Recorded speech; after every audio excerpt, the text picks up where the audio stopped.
Hello, my name's Dave Miner. I was born here. I'm the son of Norma Commanda and Romeo Miner, the grandson of John and Andy Commanda, and I'm running for chief.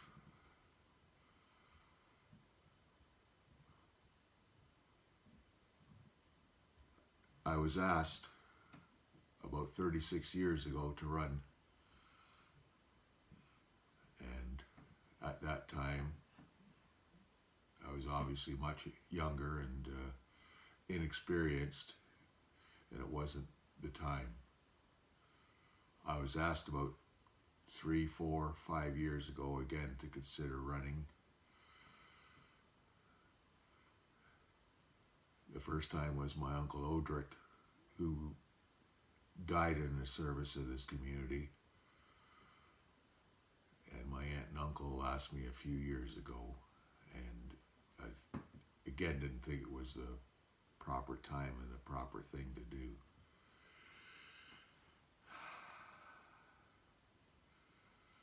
Well, given the circumstances that are obviously not normal times, there's a lot of things that need doing, and I think that my experience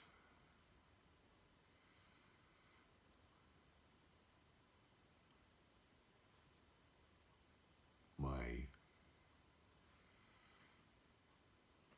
skepticism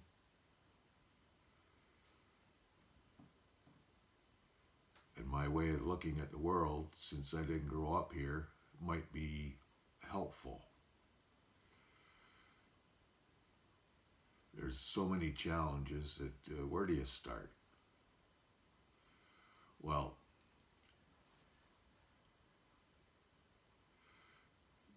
this pandemic is an obvious one, and I think caution is required for another full year.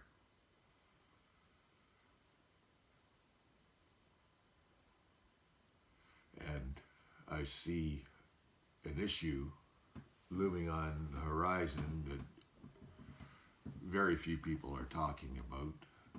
But what if the cost of operations go from what they are right now to 3 or 4 times what they are right now? I see that as a real possibility. So that means there'll be less for other programs and initiatives.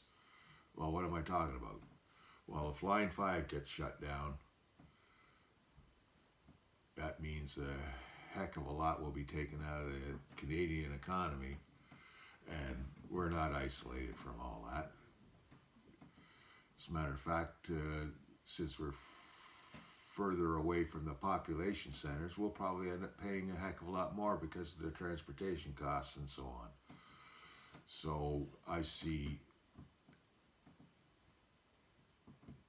those things as challenges, besides the social aspect of our collective experience. You know, residential schools and our second-class citizenship that is made obvious every time we interact with the external governance. Well, what are we going to do about that?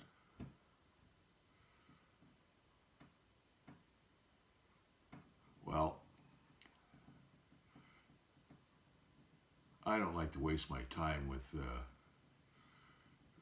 the minions, the people that are paid well to keep us in line. I see that as a waste of time. I think we've got to go right to the top and deal with them in a manner that challenges their supposedly superior position. They're not superior, they're inferior, morally inferior. Those unmarked graves should be enough to inform all of you that we're not dealing with normal people under normal circumstances. No, we're dealing with very, very dangerous, greedy people. So what are we going to do about that? Well, giving them honors and assuming that we owe them respect is not a good way to deal with people that obviously don't respect us, obviously don't care about us, obviously are here to dispossess us, because it's all there for you to see. It's all there for you to digest. And those that cooperate with these organized criminals, that's what I'm going to call them, should reconsider how they interact with these organized criminals. The way I see it, there's a lot of people here that help load the thief's car and then kiss them goodbye and hope to see them soon.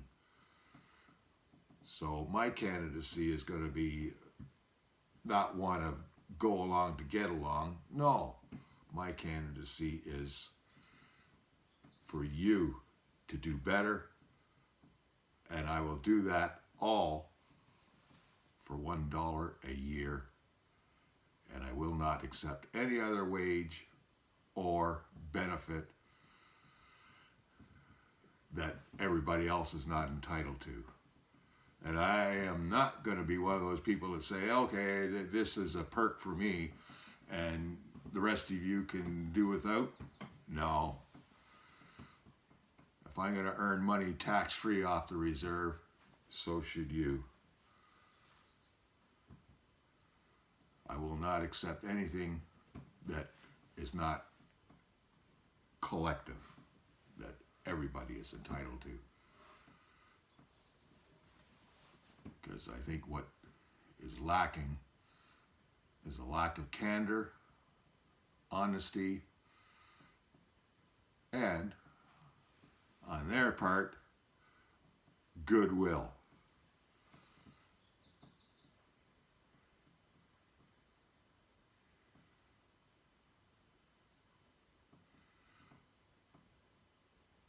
I could say a lot of things that may prove outrageous and overly ambitious. Well, what I will promise you is I will be very careful with my respect and only give that to those that deserve it. And I hope the most important part of this message is that you do vote. If you don't vote for me, I understand. You vote for what you think is important. You vote for the people that you think can help you realize your hopes and ambitions and your dreams for you and your kids and your grandkids. But most of all, I hope you vote and not sit on your hands, because I think that's where a lot of the trouble comes from. There's an assumption that everything is hunky-dory if only the same people vote all the time for the same reasons. Well, I think all of you should vote. And be careful about that. You want to vote for your counselor? Well, vote for your counselor, not for 7 or 8 or whatever of them. No, vote for one counselor that you want to see winning. Don't spread your vote all over the place. Be serious about this. And I hope you all do well, and I hope your families do well, and you'll be hearing more. And if I'm lucky enough to be that person that wins, then I will throw all the cards on the table, and it's up to you to decide because I already decided what I think should be done. And my way of showing that, okay, I'm only going to do it for $1 shows that I'm not in it for the money. I live on a modest pension. I can get by. And it'll help me relate to those people that are having a struggle. Because I certainly don't relate to the ones that are doing very well. Thank you. May you all